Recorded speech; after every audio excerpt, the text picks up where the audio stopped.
தேர்தலை சந்திக்க பாஜக பயந்து தேதியை தள்ளி வைக்க சொன்னது வேற எந்த மாநிலமும் இல்லை, ஹரியானாவை தான். ஹரியானாவை பொறுத்த வரைக்கும் அங்கே அக்டோபர் 1ஆம் தேதி தேர்தல் நடப்பதாக இருந்துச்சுங்க. இந்த சூழ்நிலையில் தான் பாஜகவுடைய தேர்தல் பொறுப்பாளர்கள் இருக்கக்கூடிய உறுப்பினரான வரீந்தர் கர்க் இவர் என்ன சொல்லியிருக்காரு அப்படின்னா, செப்டம்பர் 28ஆம் தேதி சனிக்கிழமை லீவு, அதுக்கப்புறம் சண்டே வழக்கம் போல லீவு, அக்டோபர் 1ஆம் தேதி தேர்தலுக்கான லீவு, அக்டோபர் 2 காந்தி ஜெயந்திக்காக லீவு, அக்டோபர் 3 மகாராஜா அக்ராசன் ஜெயந்திக்காக லீவு. இப்படி தொடர்ச்சியாக லீவா இருப்பதனால எல்லோருமே வெளியூர் போயிருவாங்க, ஓட்டர் டர்ன் அவுட் குறைஞ்சிரும். அதனால இந்த தேதியை தள்ளி வைங்க அப்படின்னு சொல்லி எலெக்ஷன் கமிஷனுக்கு ஒரு கடிதத்தை அனுப்பி இருக்கு இந்த பாஜக. இதை எலெக்ஷன் கமிஷனராக, அதாவது ஹரியானாவில் இருக்கக்கூடிய எலெக்ஷன் கமிஷனர் ஆபீசரான பங்கஜ் அவர்களும் உறுதிப்படுத்தி இருக்கிறாரு. இப்படி பாஜக எங்களுக்கு அனுப்பி இருக்கு, இதை நாங்கள் தலைமை தேர்தல் ஆணையத்துக்கு அனுப்பி இருக்கோம் அப்படின்ற பதிலையுமே அவர் சொல்லியிருக்கிறாரு. இப்போ பாஜகவை பொறுத்த வரைக்கும் லீவு காரணமாக தான் உண்மையிலே வாக்கு சதவீதம் குறைஞ்சிரும் அப்படின்ற காரணத்துக்காக தான் தேர்தல் தேதியை தள்ளி வைக்க சொல்றாங்களா அப்படின்னு சொல்லி கேட்டா கிடையாது. ஏன்னா இந்த தேதியில், அதாவது அக்டோபர் 1ஆம் தேதி தேர்தல் நடக்கும் என்று தேர்தல் ஆணையம் எப்போது அறிவிச்சாங்க? ஆகஸ்ட் 16ஆம் தேதி, அதாவது ஒரு வாரத்திற்கு முன்பாகவே தேர்தல் தேதி என்பது அறிவிக்கப்பட்டுருச்சு. அப்போ உண்மையிலே லீவு தான் காரணமாக இருந்துச்சு அப்படின்னா ஒரு வாரத்திற்கு முன்பே, அதாவது தேர்தல் தேதி அறிவிக்கும் போது என்னங்க அக்டோபர் 1ஆம் தேதி அறிவிக்கிறீங்க, இப்படிலாம் லீவு வருதுங்க, உடனே தள்ளி வைங்க அப்படின்ற கோரிக்கையை அப்போதே ஹரியானா பாஜக சொல்லி இருப்பாங்க. இவ்வளவு ஏன் அக்டோபர் 1ஆம் தேதி தேர்தல் அறிவிக்க போறோம் அப்படின்றத மோடி கிட்ட தலைமை தேர்தல் ஆணையர் கேட்காம இருந்திருப்பாரு. ஏன்னா நாடாளுமன்ற தேர்தலை 7 கட்டமா நடத்தியதே மோடி எல்லா மாநிலத்துக்கும் போய் பிரச்சாரம் பண்ணணும் அப்படின்ற குற்றச்சாட்டு அப்போதே எழுப்பப்பட்டுச்சு. அப்ப இங்க மோடியை மீறி, மோடிக்கு தெரியாம தலைமை தேர்தல் ஆணையர் இந்த தேதியை அறிவிச்சிருக்க மாட்டார்ல. அப்போ பாஜகவிற்கு மிகப்பெரிய தோல்வி பயம் வந்து விட்டதால தான் இன்னைக்கு தேர்தலை கூட சந்திக்க முடியாம இந்த தேர்தல் தேதியை தள்ளி வைங்க அப்படின்னு சொல்லி கெஞ்சக்கூடிய நிலைக்கு வந்திருக்கு. இதைத்தான் அங்க இருக்கக்கூடிய காங்கிரஸ் உடைய எம்பியும் சொல்லியிருக்கிறாரு. வெறும் ஹரியானா மாநில தேர்தல் மட்டும் இல்லைங்க, அடுத்த 6 மாசத்துல நடக்கக்கூடிய நிறைய தேர்தல்களை சந்திப்பதற்கு பாஜகவுக்கு பயம் வந்திருக்கு அப்படின்னு சொல்லலாம். ஏன் இந்த பயம் பாஜகவுக்கு வந்துச்சு அப்படின்னா, மோடி அவர்கள் 3C அப்படின்ற ஒரு டிராப்ல வசமா சிக்கிட்டாரு. அது என்ன 3C அப்படின்னு சொல்லி கேக்குறீங்களா? Cost, collision, constitution. இந்த 3Cல தான் பாஜகவும் மோடியும் வசமா சிக்கி இருக்கிறாங்க. இந்த 3Cலையும் பாஜக ஏன் சிக்கி இருக்காங்க அப்படின்னு சொல்றேன்னா, நமக்கெல்லாம் தெரியும் தேர்தலுக்கு முன்னாடி பாஜக எந்த ஒரு திட்டத்தையும் கொண்டு வந்தாலுமே என்ன சொல்லுவாங்க? நம்ம அண்ணாமலை கூட பார்த்தீங்க அப்படின்னா ஒரு புள்ளி கமாவை கூட மாற்ற முடியாது அப்படின்னு சொல்லி வேளாண் சட்டத்துக்கு பேசினதெல்லாம் நம்ம பார்த்தோம்ல. ஆனால் இப்போ மோடி அவர்கள் கொண்டு வரக்கூடிய எல்லா சட்டங்களுமே, எல்லா திட்டங்களுமே தொடர்ச்சியாக பின்வாங்கப்படுது. அது இந்த 3Cயால தான். அதில் மிக முக்கியமான பார்த்தீங்கன்னா முதல்ல கொண்டு வரப்பட்ட மசோதாவான வக்பு வாரிய திருத்த சட்ட மசோதா, அது ஜேபிசி கமிட்டிக்கு போய் இன்னைக்கு ரத்தாகக்கூடிய சூழ்நிலை இருக்கு. இதற்கான காரணம் என்ன? கொலிஷன் அப்படின்ற அந்த சி தான். அது மட்டுமல்ல, எஸ்சி எஸ்டி சப் கிளாஸ் பண்ணலாம், இது மாநில அரசுக்கு அதிகாரம் இருக்கு அப்படின்னு சொல்லி தலைமை நீதியான சந்திரசூட் அவர்கள் தீர்ப்பு கொடுத்தாங்கல்ல. இந்த தீர்ப்பு கொடுத்தோன்னு பார்த்தீங்கன்னா பாஜக கூட்டணி இருக்கக்கூடிய எல்ஜேபி பாஸ்வானுடைய கட்சி கடுமையான எதிர்ப்பை தெரிவிச்சிச்சு. இந்த பாஜகவை பொறுத்த வரைக்கும் எஸ்சி எஸ்டிலையும் கிரீமி லேயரை கொண்டு வந்துருவாங்கன்ற அச்சம் நாடு முழுவதும் பரவுச்சா, உடனே அவசரமாக மோடி அவர்கள் அமைச்சரவை கூட்டிட்டு எஸ்சி எஸ்டிக்கு நாங்கள் கிரீமி லேயரை கொண்டு வரவே மாட்டோம் அப்படின்னு சொல்லி ஒரு ஒப்புதல் வாக்குமூலத்தை எழுதி கொடுக்காதபடி சொன்னார். இதற்கான மிக முக்கியமான காரணம் காஸ்ட் அப்படின்ற அந்த சி தான். அதுக்கப்புறம் யூனிஃபார்ம் சிவில் கோட், எல்லோருக்குமே பொதுவான சட்டம் என்று சொன்ன மோடி அவர்கள் திடீர்னு சுதந்திர தின உரையில செக்குலர் சிவில் கோட் அப்படின்னு சொல்ல ஆரம்பிச்சிட்டாரு. செக்குலர் சிவில் கோட்னா என்னன்னா, முஸ்லிம்களுடைய சட்டத்தை மட்டும் மாத்திடுவோம், பழங்குடிகள் சட்டத்தை மாற்ற வேணாம் அப்படின்னு சொல்லி அப்போதுமே அரசியலமைப்பு சட்டம் சி, கான்ஸ்டிடியூஷன் அப்படின்ற அந்த சிக்கு அடிபட்டு போனாரு. அதுலயுமே கொலிஷன் அப்படின்ற சியும் வரும். எப்படி அப்படின்னா, யூசிசியை நாங்கள் ஏற்க முடியாது அப்படின்னு சொல்லி சந்திரபாபு நாயுடு அறிவிச்சிட்டாரு, நிதிஷ்குமார் கட்சியும் அறிவிச்சிருக்கிறாங்க. அப்போ அதுலயும் பின்வாங்கிட்டாரா? அடுத்து பின்வாங்கினது என்னன்னு பார்த்தீங்கன்னா, பிராட்காஸ்டிங் பில் 2024, அதாவது நாட்டு மக்களுக்கு அரசியலமைப்பு சட்டம் வழங்கி இருக்கக்கூடிய சுதந்திர பேச்சுரிமை, ஃப்ரீடம் ஆஃப் ஸ்பீச்சை தட்டி பறிக்கும் விதமாக கொண்டு வந்தாங்க இந்த சட்டத்தை. ஆனால் இன்றைக்கு அது கிடப்பில் போடப்பட்டிருக்கு. இதற்கான மிக முக்கியமான காரணம் கான்ஸ்டிடியூஷன் அப்படின்ற அந்த சி தான். அடுத்து லேட்டரல் என்ட்ரியுடைய அறிவிப்பு என்பது வாபஸ் வாங்கப்பட்டது. இந்த லேட்டரல் என்ட்ரியை பொறுத்த வரைக்கும் இடஒதுக்கீடை காலி பண்ணி அங்கு உயர் ஜாதிகளை மட்டுமே நிரப்பக்கூடிய வேலையில தான் பாஜக அரசு தொடர்ச்சியாக ஈடுபட்டு வந்தாங்க. ஆனா இந்த முறை இந்த அறிவிப்பு என்பது வாபஸ் வாங்கப்பட்டிருக்கு. இதற்கு மிக முக்கியமான காரணம் 3Cயுமே தான். ஏன்னா இதுல காஸ்டும் வருது, ஓபிசி எஸ்சி எஸ்டியை விட்டுட்டு உயர் ஜாதிகளை மட்டும் இதில் நிரப்புறாங்க அப்படின்றது, கொலிஷனும் வருது. இந்த லேட்டரல் என்ட்ரியை பார்த்தீங்கன்னா நிதிஷ்குமார் இருக்கட்டும், பாஸ்வானா இருக்கட்டும், ரெண்டு பேருமே எதிர்ப்பு தெரிவிச்சாங்க. அதே போல கான்ஸ்டிடியூஷனா இருக்கட்டும், இடஒதுக்கீடு, கான்ஸ்டிடியூஷன் வழங்கிய இடஒதுக்கீடை இந்த மோடி அவர்கள் சிதைக்கிறார் அப்படின்றதுக்கான எதிர்ப்பு வந்ததுனால 3C இந்த லேட்டரல் என்ட்ரி அப்படின்ற அட்வர்டைஸ்மெண்ட் பின்வாங்கப்பட்டுச்சு அப்படின்னு சொல்லலாம். அப்போ இந்த 3C கேஸ்ட், கொலிஷன், கான்ஸ்டியூஷன் இந்த மூன்றுலையுமே மோடி அரசு வசமாக சிக்கி இருப்பதனால இந்த 3ஐ தாண்டி அவரால் செயல்படவே முடியலை. நல்லா கவனிச்சீங்கன்னா தெரியும், இந்த 3ல் 2C உருவாக்குனது ராகுல் காந்தி தான். அதில் கொலிஷன் அப்படின்ற ஒரு C-யை மக்கள் தான் உருவாக்குனாங்க. மக்கள் கொடுத்த தீர்ப்புனால பாஜக வேற வழி இல்லாமல் கூட்டணி ஆட்சிக்கு தள்ளப்பட்டுச்சா.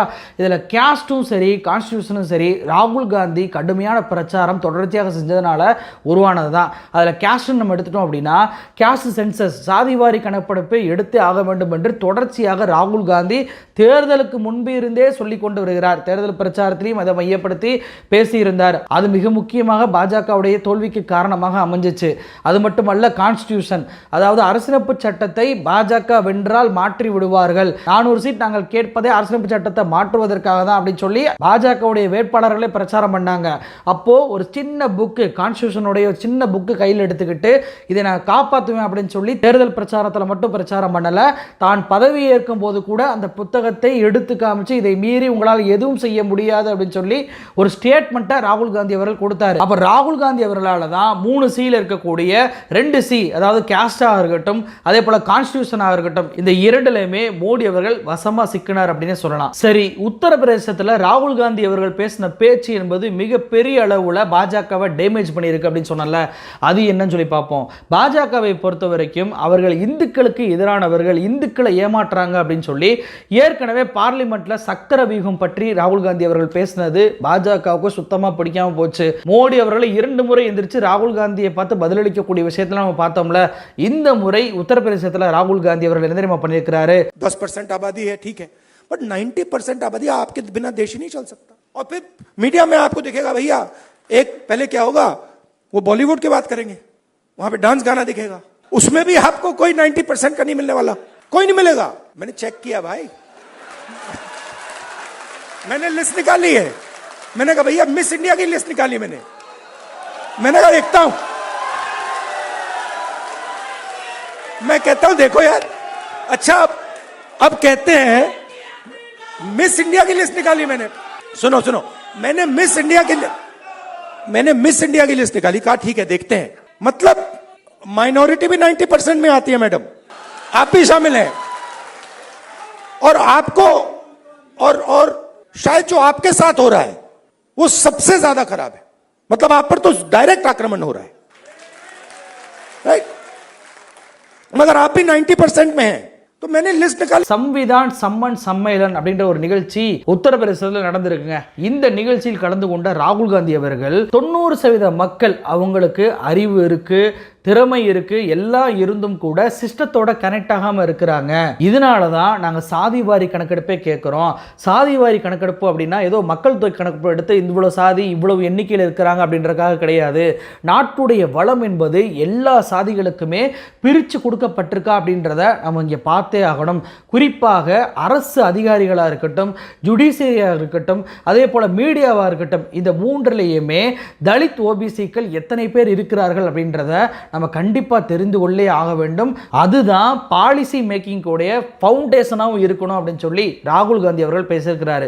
இதற்கான அர்த்தம் என்ன அப்படின்னா இடஒதுக்கீடு தான். அதாவது சாதிவாரி கணக்கெடுப்பை வெறுமனை எடுத்து மட்டும் இத்தனை சாதி இவ்வளோ பேர் இருக்கிறாங்கன்னு சொல்றது முக்கியம் கிடையாது. அந்த சாதி எவ்வளவு பின்தங்கி இருக்கிறாங்க அப்படின்றதையும் பார்த்து அந்த சாதிக்கு ஏற்றார் போல இடஒதுக்கீடை கூட்டி கொடுக்கணும். அதாவது 50% கேப் இருக்குல்ல, இதை நீக்க வேண்டும் என்பதுதான் ராகுல் காந்தி அவர்கள் தொடர்ச்சியாக பேசிக்கொண்டு வருவது. அதுதான் இந்த உத்தரப்பிரதேச நிகழ்ச்சியிலுமே ராகுல் காந்தி அவர்கள் பேசியிருக்கிறாரு. அப்ப ராகுல் காந்தியோட இந்த ஸ்பீச்ல இருந்து நமக்கு என்ன தெரிஞ்சுக்கிற முடியுது அப்படின்னா, நாட்டுடைய வளம் என்பது எல்லா சாதிக்கும் பிரிச்சு கொடுக்கணும் அப்படின்றது தான். ஆனா இதுதான் மோடி அவர்கள் தேர்தல் பிரச்சாரத்தில் எப்படி மாற்றி அமைச்சாரு. அதாவது நாட்டுடைய வளத்தை முஸ்லிம்களுக்கும் அதிக பிள்ளை பெற்றவர்களுக்கும் பிரிச்சு கொடுக்கணும் அப்படின்னு சொல்லி ராகுல் காந்தி பேசுறாருன்னு சொல்லி அப்பட்டமாக பொய்ய பரப்பினாரு மோடி அவர்கள். இன்னைக்கு ராகுல் காந்தியோட இந்த ஸ்பீச்சின் மூலமாக ஒட்டுமொத்த வட இந்திய மக்களுமே ராகுல் காந்தி நாட்டுடைய பலத்தை யாருக்கு பிரித்து கொடுக்க சொன்னார் என்பதை தெரிந்து கொள்வாங்க. அது மட்டுமல்ல, மிஸ் இந்தியா லிஸ்ட்டை நான் வந்து தேடி பார்த்தேன். அதில் வந்து ஓபிசி, தலித், ட்ரைபல் உள்ளிட்ட எந்த ஒரு பெண்களும் இடம்பெறவே இல்லை. நாட்டில் மீடியாக்களை பார்த்தீங்க அப்படின்னா நடனம், பாட்டு, கிரிக்கெட்டு, சினிமா இப்படி தான் பேசிக்கிட்டு இருக்காங்களே தவிர யாருமே விவசாயிகள் பற்றியும் தொழிலாளர்கள் பற்றக்கூடிய கஷ்டங்களை பற்றியும் பேசவே மாட்டாங்க அப்படின்னு சொல்லி போட்டு உடைச்சிருக்கிறாரு ராகுல் காந்தி. இறுதியாக அவர் சொன்னதான் மிக முக்கியமான பாயிண்ட் என்ன அப்படின்னா, பாஜக தான் என்னுடைய குரு அப்படின்னு சொல்லி அறிவிச்சிட்டாரு. இப்படி சொன்ன உடனே பார்த்தீங்கன்னா எல்லாருமே பரவரத்துட்டாங்க, என்ன பாஜகவை பார்த்து இவர் குருன்னு சொல்றாரு அப்படின்னு சொல்லி. ஆனால் அதுக்கு ஒரு விளக்கம் கொடுத்தாரு பாருங்க. அதாவது நான் 2004 இருந்து அரசியலில் இருக்கேன், என்னை பற்றி பாஜக தலைவர்கள் ரொம்பவுமே வருத்தப்படுறாங்க, டிஸ்டர்ப் பண்ணுறாங்க. ஆனால் எனக்கு அவங்க தான் குரு. ஏன் குருன்னு சொல்கிறேன் அப்படின்னா, எதையெல்லாம் செய்யக்கூடாது அப்படின்றத பிஜேபி தலைவர்கள் தான் எனக்கு சொல்லித் தர்றாங்க. அதனால தான் எனக்கு அவங்க குரு. எங்களுக்கும் அவங்களுக்கும் நடப்பது ஐடியாலஜி யுத்தம். இந்த யுத்தம் தொடர்ச்சியாக நடந்து கொண்டே தான் இருக்கும் அப்படின்னு சொல்லி அந்த நிகழ்ச்சியில் பேசி முடிச்சாரு ராகுல் காந்தி. அப்போ ராகுல் காந்தியுடைய இந்த ஸ்பீச் மூலமாக பாஜக முஸ்லிம்களை காட்டி ஏமாற்றுவது என்பது ஒரு ஏமாற்று வேலை, உண்மையிலே அவங்க ஏமாற்றுவது இந்துக்களை மட்டும்தான் அப்படின்னு சொல்லி ஆணித்தரமாக வட இந்திய இந்துக்களுக்கு போய் சேரும் விதமாக இருந்துச்சு அப்படின்னே சொல்லலாம். அப்போ ராகுல் காந்தி உருவாக்கின இந்த 3C டிராப்ல இருந்து மோடி அவர்கள் வெளியேற முடியாதபடி தொடர்ச்சியாக இந்த 3 Cகளில் 2 Cகளை பற்றி ராகுல் காந்தி அவர்கள் பேசிக்கொண்டே இருப்பதனால வேற வழி இல்லாம எல்லா விஷயத்திலையுமே ஓட்டுக்காக பாஜக பணிந்து பின்வாங்கக்கூடிய வேலையில் ஈடுபடுறாங்க. இப்படியெல்லாம் நடப்பதால தான் இன்னைக்கு ஹரியானா தேர்தலை சந்திக்க முடியாம, இல்ல தேர்தல் தேதியை தள்ளி வைங்க, லீவு வருது அப்படின்னு சொல்லி ஒரு வாரம் கழிச்சு லீவை பத்தி தெரிஞ்சுக்கிட்ட பாஜக கதறிக்கிட்டு இருக்கிறாங்க. அப்ப தேர்தலை சந்திக்க கூட பாஜகவும் மோடியும் ஒதுங்கி இருப்பது மூலமாக நம்மளால என்ன தெரிஞ்சுக்கிற முடியுது அப்படின்னா, மோடியும் சரி பாஜக கட்சியும் சரி இங்க பலவீனப்பட்டு போயிட்டாங்க அப்படின்றதான் காட்டுவதா இருக்கு. நன்றி.